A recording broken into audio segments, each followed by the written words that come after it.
Isabelle Davy, qui va conclure cette première partie de la deuxième séance de la journée, avant une petite pause. Isabelle Davy qui va nous parler du monstrueux visage en installation vidéo chez Peter Campus, Tony Osler, Pierrick Sorin, visagéité et individuation de et par la technique. Isabelle Davy qui est artiste et chercheur, docteur en esthétique, sciences et technologies des arts, Université Paris 8, qui a soutenu une thèse en 2009 intitulée Art et langage, une poétique de l'art vers un rythme des œuvres.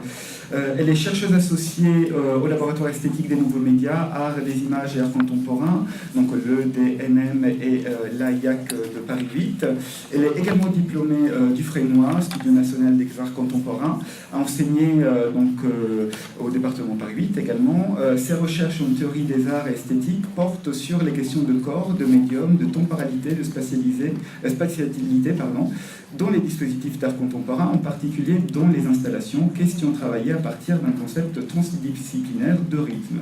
Elle a de nombreuses publications, pareil, sur Pierrick Mouzael, sur des travaux vidéographiques, et elle questionne donc effectivement cette question de rythme. J'ai la clé, mais... Ah oui, voilà. D'accord. Bonjour.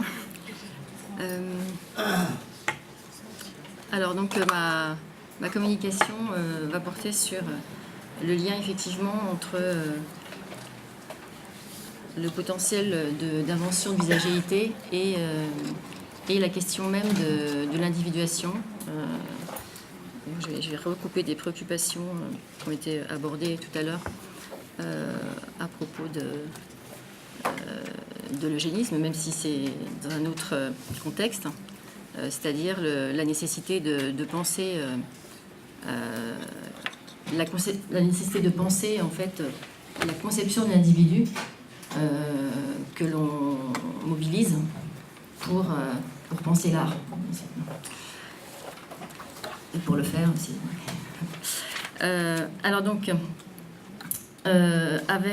J'ai intitulé ça Monstrueux visage, non pas donc dans l'idée d'un excès de déformation du faciès, mais un monstrueux visage sur une ligne du trouble, du ténu, davantage. Je cite Hans Belting quand même, mais pour prendre en fait quelques distances vis-à-vis de lui. On peut considérer avec lui que, comme toutes les images ayant figuré l'homme depuis des siècles, les installations vidéo travaillent la question du visage dans un labyrinthe de perception et de croyance. Perception, mélange de distance, conditions ordinaires du regard, et de croyance qui mobilise un ordre symbolique. On peut aussi se demander donc comment ces œuvres déplacent éventuellement ou réinventent le genre du portrait, en tenant compte du fait que la soi-disant image stable de l'homme, dont certains constatent la disparition, n'a jamais existé, puisque de tout temps l'image de l'humain, comme l'humain lui-même, a toujours relevé d'une instabilité. Donc nous interrogerons un visage qui se dérobe à la représentation, enfin non un visage qui se dérobe à la représentation, comme a tendance à faire Hans Belting. Disons, je ne l'accuse pas d'une métaphysique de l'insaisissable, mais certains commentaires quand même le font dériver parfois de ce côté-là. Et donc j'interrogerai davantage un visage dans un horizon de représentabilité, comme symbolique chaque fois particulière au sens d'Antonin Artaud, du côté du visage, du rythme d'une œuvre.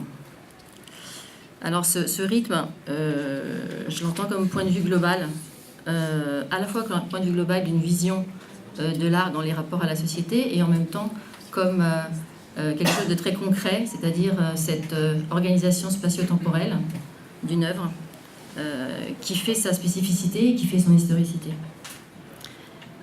Donc en ce sens, rythme de l'œuvre, je ne l'entends pas dans une acception formaliste, même si je fais très attention à la forme. Dans ce sens, je ne vais pas regarder nécessairement l'organisation d'un ensemble de constituants prénommés, structurant une pièce, mais dans le sens où je vais regarder la complexité que l'on tente de nommer et que l'on dit dans et par les discours collectifs que l'on dit, que l'on énonce. Et donc en ce sens, le rythme, c'est une globalité signifiante qui émane de la rencontre d'une proposition artistique dans et par la pluralité des discours qui essaie de l'approcher. Donc c'est pour ça que j'ai parlé d'un rythme transdisciplinaire, voilà, dans le sens où c'est un rythme transdisciplinaire de l'art et du langage. Mais bon, éventuellement j'en parlerai après. Donc je propose de suivre une ligne du trouble, en fait, une ligne du trouble de ce visage, de cette monstruosité diffuse dans la construction d'un visage opéré par 3 œuvres, donc Interface de Peter Campus, Les Dolls de Tony Oursler, et puis It's Really Nice de Pierrick Serin. Alors, bon, je ne vais pas parler beaucoup de... Alors, c'est comment? Ok. Je ne vais pas parler beaucoup de Peter Campus, enfin, d'Interface, mais Absence Parfaite l'a fait tout à l'heure. Moi, j'avais pris cette image-là parce que ce qui m'intéressait dans cette photo, c'était justement cette idée de à la fois proximité et différence de ces 2 corps, qui sont donc un corps de miroir et un corps d'ombre, presque. Certaines images les montrent un peu plus écartées. Et évidemment, le jeu se joue dans cet écart, cette oscillation, cet écart, oui, entre les corps. Et c'est justement la non-coïncidence de ces doubles qui fonctionne et qui nous fait réfléchir. Mais donc le peu d'écart ici me semble significatif dans la proposition donc d'un double diffus, enfin d'un trouble diffus.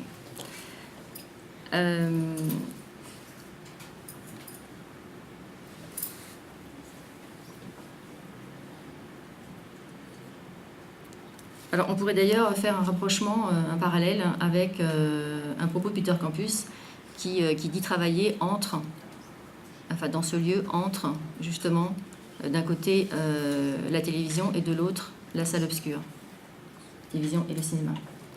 Dans le sens où les 2 images, l'une est en couleur, qui est donc le reflet miroirique, et l'autre en noir et blanc, celle qui est projetée et qui traverse la vitre.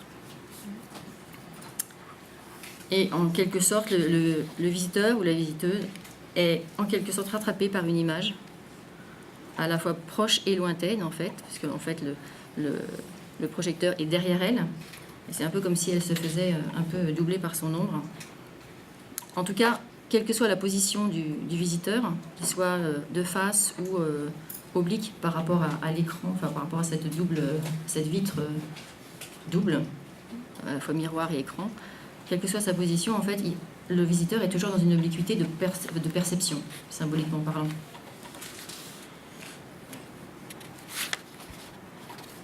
Alors, ce qui m'intéressait donc, c'était cette question de l'épaisseur de cette interface, en fait, dont on a pu dire qu'elle était, cette épaisseur, celle de la reconnaissance et de la méconnaissance de soi.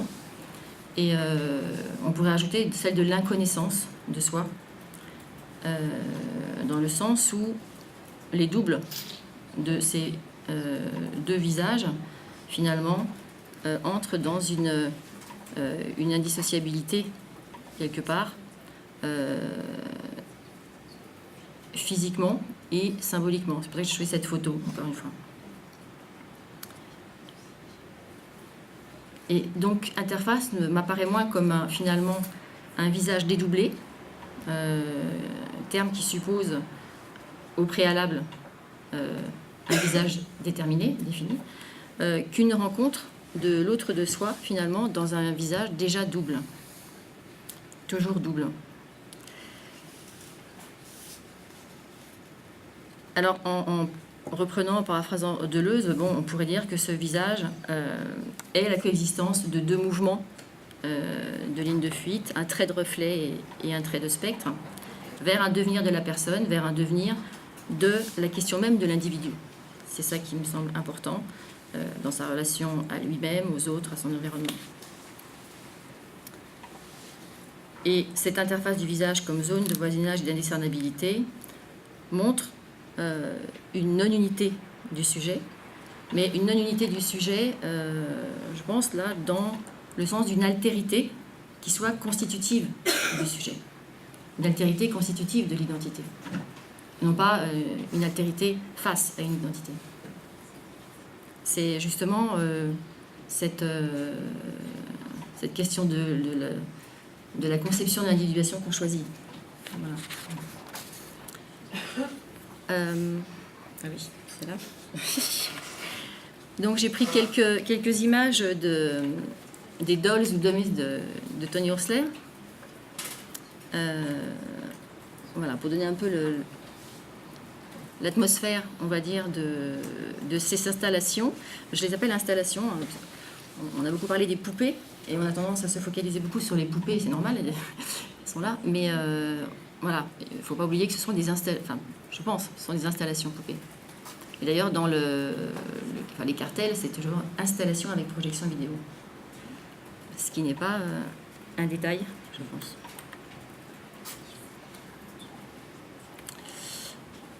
Alors, la poupée vidéo donc se compose, je commence quand même par elle pour situer, enfin, non, plutôt que le dispositif en fait vidéo comporte non seulement cette poupée, mais aussi donc une dimension sonore, une caméra sur un trépied, du mobilier, des objets, etc., selon les dispositifs. Et donc cette poupée vidéo, elle est composée donc d'un corps frêle, comme en haut là, oui. Voilà, mou, qui manque d'épaisseur, qui est inanimé, et donc un visage en cadrage très serré, qui vient animer une boule de chiffon qui fait office de tête. On peut déjà remarquer que ce visage n'appartient pas à ce corps, on pourrait dire. C'est-à-dire, il n'appartient pas au corps anatomique que l'on connaît. La poupée de chiffon, elle est support de vidéo, mais elle aussi, Paul Ardenne l'a dit, médium à part entière, c'est-à-dire qu'elle permet de s'incarner. Je m'intéresse au fait de mettre la vidéo à l'intérieur du monde extérieur, dit Horsler, et de la faire fonctionner là. Les poupées sont une solution pour assurer une transition vers ce monde. Elle n'est pas une fenêtre à travers laquelle on regarde, mais elle est quelque chose de physique. Mais donc quelque chose se passe, quelque chose d'autre se passe pour moi entre le corps épouvantail, pantin, marionnette, etc., et le visage vidéo. D'un côté, on pourrait dire, avec Paul Ardenne, que le corps de chiffon reçoit une face vivante, qu'il est, comme il dit, inséminé par un flux vital. Mais d'un autre côté, on peut se demander si le visage ne met pas le corps anatomique, finalement, déjà vestige de l'anatomie, à distance. Il me semble que le visage plonge ce corps dans l'ombre, le rogne, le mange, l'aspire, et on pourrait dire finalement vient trouer le corps anatomique. Toujours. Je pense à une évocation d'Horsler sur des portraits vidéo, dont un de ses portraits, et qui confie que donc le haut, la figure dans un haut, le haut renvoie, selon lui, au corps troué au travers duquel circulent le monde et ses matières. Et on verra tout à l'heure donc une citation sur justement la question de l'habitat, et c'est très très lié à cette question de la mise en scène. Et donc les poupées sont insérées dans des lieux parfois, souvent insolites, des espaces d'exposition, donc coincées sous un fauteuil, sous un matelas, etc., perchées sur une poutre de plafond. Et on a également dans l'imaginaire de la poupée cette dimension du petit homme, hein, du recommencement, de l'éternel recommencement, le jeu d'enfant. Et donc la poupée, elle vient de notre monde, mais elle est aussi en même temps, chez Oursler, une marionnette d'un théâtre de la cruauté, Artaud, annonciateur d'une circulation autre des énergies, je pense, voire de mutations à venir. Bon, je ne suis pas dans une vision d'utopie du médium, vidéo, etc., ni des masses médias. Mais voilà, j'essaie de contrebalancer une interprétation de l'œuvre d'Oursler du côté d'une dénonciation des dérives, déviances, etc., d'une surconsommation des masses médias à outrance, etc. Oui, il y a certainement de ça, bien sûr. Je ne dis pas qu'il le nie, il l'utilise. Mais je pense que l'œuvre va plus loin que ça. Je pense que si c'était simplement une dénonciation, ça ne serait pas si intéressant. Et donc, ce visage, même s'il n'en a pas forcément toujours l'air, il a une dimension spectrale. Spectrale au sens de hallucinatoire, dans le sens d'Artaud, c'est-à-dire cette idée que finalement tous les éléments qui constellent finalement la mise en scène, le dispositif, finalement se complètent les uns les autres et forment disons une œuvre qui va au-delà des conditions de production. Oursler pense lui aussi d'ailleurs en termes de pensée hallucinatoire. Et donc on a un corps sans organes avec la poupée, avec l'installation poupée, qui apparaît sous l'organisme. C'est sûr, vous avez reconnu Deleuze et Guattari, un moi dissous qui s'ouvre à une série de rôles, je les cite. Il y a toujours un autre souffle dans le mien, une autre pensée dans la mienne. C'est dans Logique du sens. Pardon, c'est Deleuze, Logique du sens, pardon.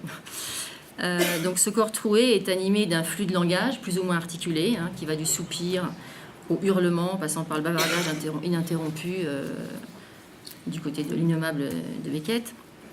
Et comme remarque Constance de Jung, une amie d'Oursler, le langage d'Oursler enregistre le moi en tant que fluctuant, polyvalent et ou conflictuel, adressant moins une pathologie qu'une condition générale. Et effectivement, si Oursler évoque dans ses écrits ou dans ses interviews la question des désordres multiples de la personnalité, etc., il ne s'y arrête pas et son œuvre n'est pas dans une transparence avec cette question. Moins une pathologie qu'une condition générale. Et effectivement, Oursler évoque la fluidité de l'identité qu'il relie donc à la culture Internet. Et donc on a dans ce monstrueux corps-visage une puissance vitale qui traverse et qui met en question la représentation de l'homme. Cette installation poupée travaille un monstrueux dans le sens d'une force de production d'un inconnu de corps, d'un inconnu de sujet, dans son rapport à la technique. Et donc ce qui m'intéressait, c'était la question d'un habiter la technique. Il y a un contraste entre la technologie mobilisée et puis le mobilier daté, les fleurs, les tissus à fleurs. Enfin, voilà. 5 minutes. Wow. Bon. Donc je vais passer vite. Donc, ouais. Quoique, non. Le sujet de l'habitat, cette poupée donc, qui intervient dans un coin, dans des endroits inhabituels, donc, elle s'inscrit donc comme un sujet de l'habitat en montrant de l'habitat justement une part d'ombre, je pense. Et donc on est du côté d'un mode hallucinatoire, pour reprendre le terme d'Artaud comme d'Oursler, de l'habitat, qui nous renvoie au rapport que nous entretenons avec les technologies, à nos manières de vivre la technique, à nos manières de l'habiter. Et je pense qu'il y a quelque chose qui est à la fois très personnel. Oursler parle de personnalisation, d'ailleurs, c'est-à-dire d'appropriation, le fait de s'approprier la technique. Mais il y a aussi quelque chose d'un processus de dépersonnalisation. Et on dirait peut-être plus de désindividualisation. Et donc on est du côté avec Coursière d'un mouvement transpersonnel. C'est à la fois personnel et non personnel. Des rôles interchangeables qui s'interpénètrent. Toujours d'après son ami, donc, de Jung, la peau, les murs, les organes, les yeux sont seulement des instances semi-perméables à travers lesquelles parviennent les pensées et les personnalités des autres, de même que la lumière émet des particules qui forment la vision. Donc finalement, à l'ère des mass médias, est-ce que ce ne serait pas la personne qui nous apparaît comme l'espace à construire avec l'étrangeté matérielle du monde? Un petit mot sur Pierre Sorin.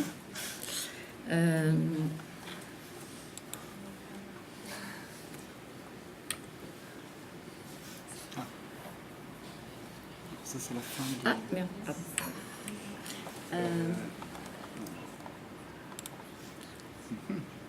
Ouais. Ah, la vidéo n'est pas là. Et pourtant, elle était. Hein. Elle était sur la clé. Bon. Est-ce qu'elle n'est pas sur ta clé? Hein? Elle n'est pas sur ta clé Elle y en autonome? était. D'accord. Ah, mais pas en... Ou sinon sur Internet, est-ce qu'elle y est pas? Ouais, elle est sur... Ouais, elle est sur... Donc il faudrait sortir Attends. la chape. Ouais, elle est en fait sur le site de Beaubourg. Alors, je parle pendant ce temps-là. It's Really Nice de Pierrick Sorin. Donc, il est connu donc, pour son sens du tragicomique. On a tous vu ces vidéos des années 80 d'autofilmage.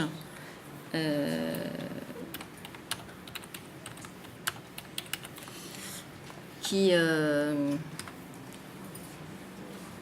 le font apparaître voilà.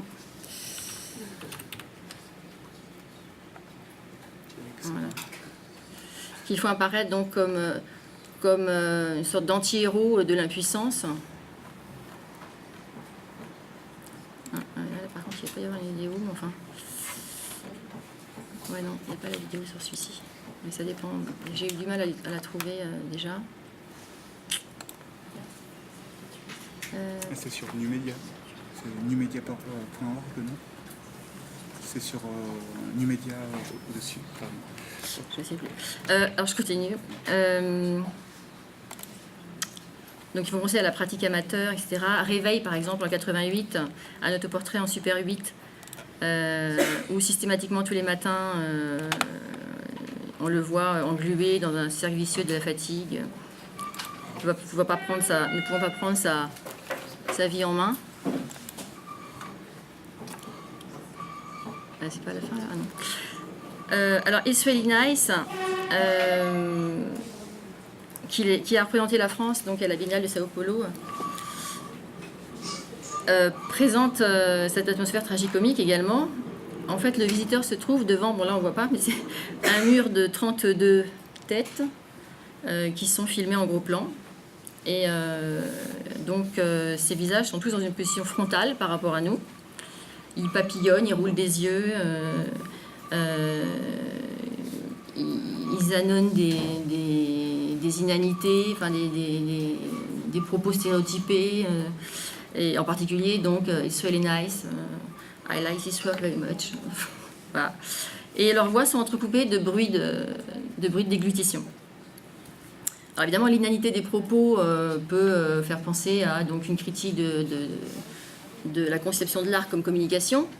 L'art ne sert pas à communiquer, il sert à vivre, si je puis paraphraser Benveniste. Mais ça fait peut-être autre chose. Bon. Ces 32 personnages donc, sont des êtres hybrides, numériquement inventés. Et certaines parties donc, du visage, si on regarde attentivement, des visages, tendent vers l'hypertrophie, en particulier les yeux, surlignés d'une teinte de carnation différente de celle du reste du visage, mais aussi marqués par des cernes un peu extravagantes, des rides fortement accentuées aussi. Bon. Et on se surprend parfois, par contre, à retrouver des similitudes d'un faciès à un autre. Comme une bouche, par exemple, qui semble courir d'un visage à l'autre et souligner paradoxalement l'extrême variété, finalement, du visage, malgré toutes les ressemblances forcées qu'on peut lui infliger. Bon. et toutes les moyennes qu'on peut lui imaginer. Et donc, dans cette répétition-variation des zones de visage, se crée, je pense, une désindividualisation. Ouais, donc on n'avait pas autre chose que ça? Non. Ouais, bon. Donc je préfère parler de désindividualisation, justement, pour garder cette ouverture du transpersonnel que j'abordais tout à l'heure avec Oursler. Il y a quelque chose qui court d'une case à l'autre, puisqu'en fait, il faut imaginer donc des carrés où les visages sont voilà, de face, contraints à une certaine posture. Ils ont l'air paralysés du coup. Vraiment, il n'y a que les yeux, la bouche, le nez qui bougent. Et donc il y a quelque chose qui court de case en case, dans une propension au grotesque, qui évoque comme un dérèglement de la machine humaine. Je finis. Tout du moins, celle que l'on connaît. Ces regardeurs, puisque c'était le titre qui était prévu au départ, ces regardeurs nous renvoient certes à nos impuissances, à nos actes dérisoires, mais ils peuplent peut-être le mur de l'humain autrement. Peut-être pourrait-on regarder ces visages pluriels du côté d'un questionnement du corps sujet, un questionnement du visage en train de prendre place. Pour paraphraser, je paraphrase ici l'installation de Gary Hill.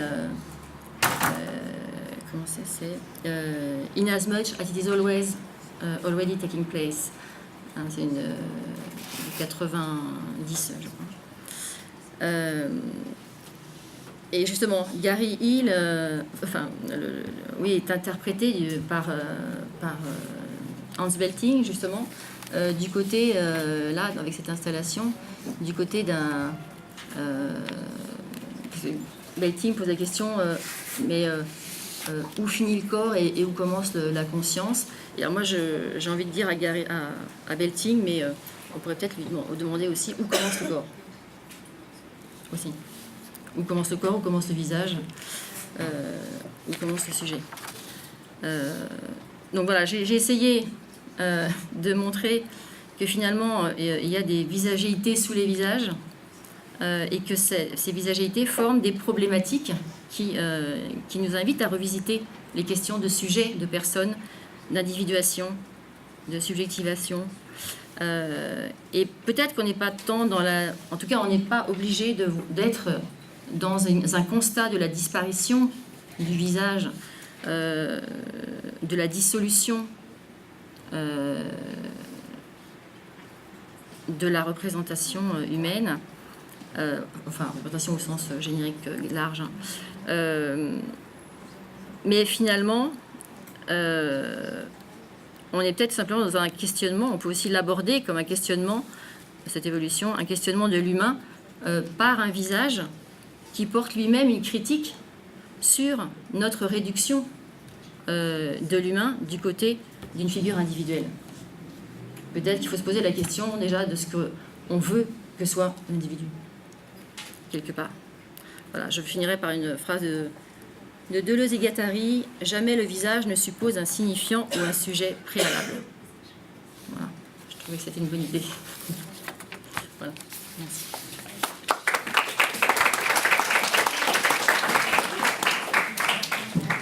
Pardon, tu veux déborder un peu? Non, c'est pas... Merci Isabelle, effectivement, pour cette intervention qui pose effectivement plein de questions sur les trois artistes convoqués. Est-ce que vous avez des questions? Il nous reste encore 5 petites minutes.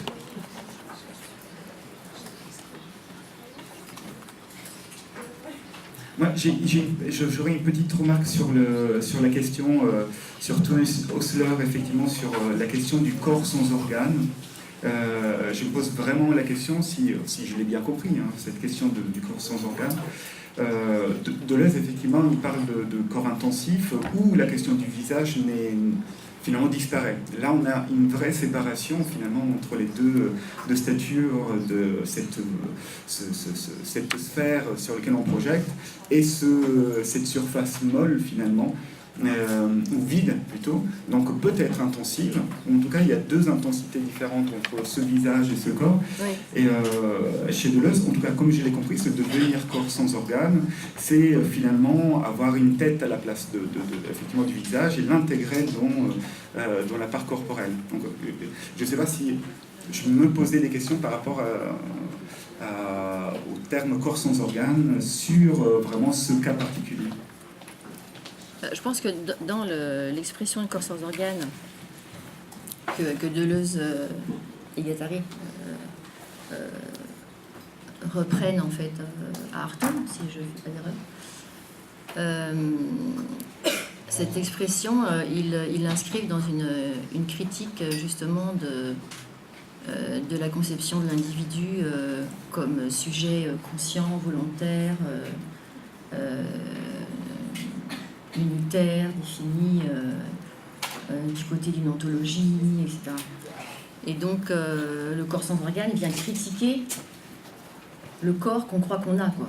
C'est-à-dire on a un corps qui est un organisme anatomique, et donc le corps sans organes, c'est pas nécessairement un morceau de pâte, enfin de jambe ou de bras, mais c'est une autre configuration.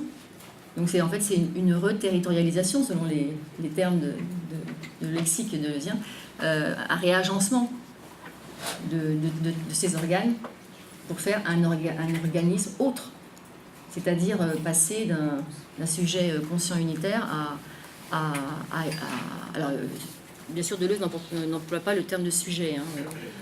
Moi je fais un détour par plutôt benveniste, le linguiste, du côté de sa réflexion sur justement la personne qui suppose toujours un tu, c'est-à-dire la personne qui est d'emblée plurielle, elle est d'emblée altérité, quoi. Donc là je me distingue un peu de Deleuze de ce côté-là, je ne le suis pas jusqu'au bout, mais parce que Deleuze il a pensé une individuation, mais sans enfin il a le droit mais sans regarder du côté de la théorie du langage, de la linguistique, par exemple, qui permettait justement de concevoir la personne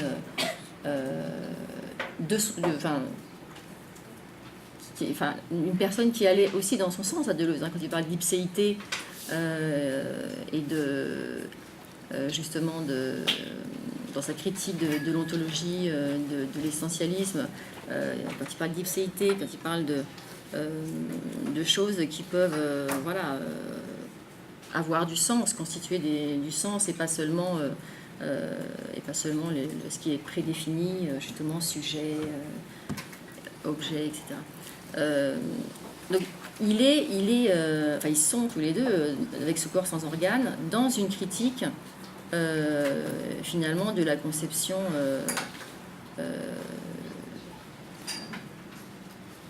de l'individu comme individualisation. Ce qui pense aussi à un sujet collectif, même s'ils n'emploient pas le terme. Voilà.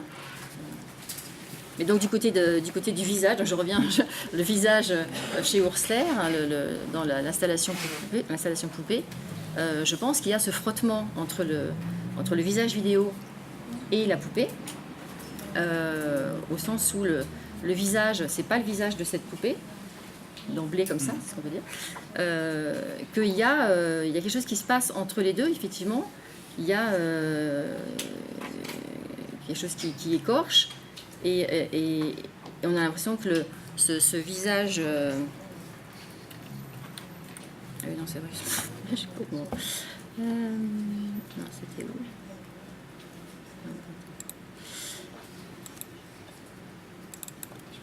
Le visage... Oui.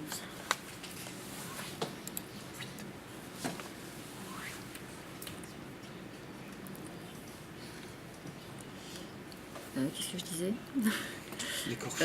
Oui, voilà, oui, quelque chose un frottement entre les deux, parce que ce visage, donc on a l'impression qu'il a mangé le corps anatomique de cette poupée, mais ça veut pas dire, c'est pas pour ça qu'on a à interpréter ça du côté d'une malédiction, hein. Mais voilà, il y a ce phénomène-là, et le fait que il y a peut-être une libération d'énergie pour autre chose, quoi. Et donc, c'est dans ce sens-là de réagencement du corps sans organes. Voilà, je ne sais pas si j'ai répondu à la question. Oui,